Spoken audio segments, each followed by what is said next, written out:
Hello, Wonkistan. You're looking good. Thanks so much for all the support you've given us so far. It totally blew us away to win gold in the Fizzy Olympics collab competition, as well as silver in the overall best of show. Thank you to Steve, all of you who voted for us, and for everyone who's shown their enthusiasm about our little, independent, nomadic republic. We figured we should introduce y'all to one of the questions which prompted us to begin this project in the first place. It's a question that really challenges our assumptions about politics, ideology, and one another.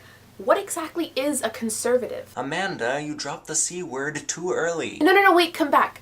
We're talking here about the idea of conservatism, the philosophy, how you choose to live. This isn't a treatise about the American conservative movement, whatever that is. Like, if the internet is to be believed, a conservative is somebody who puts their faith in markets and nothing else, who believes tax codes should reward the wealthy rather than punish them, and who wants to impose their vision of morality on everybody around them. That sounded about right to me until a few months ago Yvonne introduced me to a writer called Rod Dreher, and his conservatism is very different than the kind we think we hear about on TV. I've been following Dreher around the internet for a couple of years now. He's a blogger and journalist who currently writes for The American Conservative. His writing reminds me that the word conservatism shares some things with the word conserve, or at least it's supposed to. It really weirded me out to find myself nodding along to some of the things he was saying. And that might be because there's a lot of ideological distance between Rod and the mainstream of the Republican Party. Right. His ideals bring to mind academic papers and history books. Think Teddy Roosevelt, national parks, local commerce, hands-on education.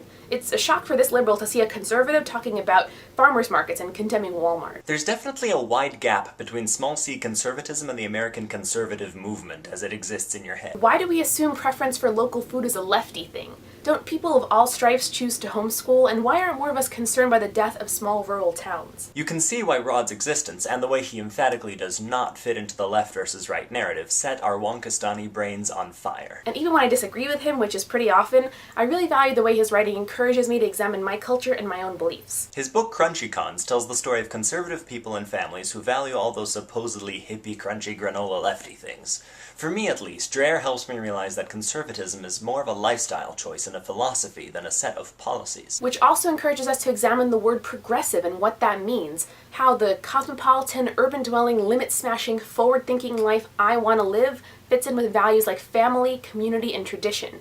I don't buy that those things are mutually exclusive. See, I feel hugely conflicted about this, because when I read Crunchy Cons, I understood his subjects, conservative people whose lives include crunchy granola quirks like raising chickens, to be focused on an almost intentional kind of irrelevance and inefficiency, which flies in the face of everything you learn in macroeconomics.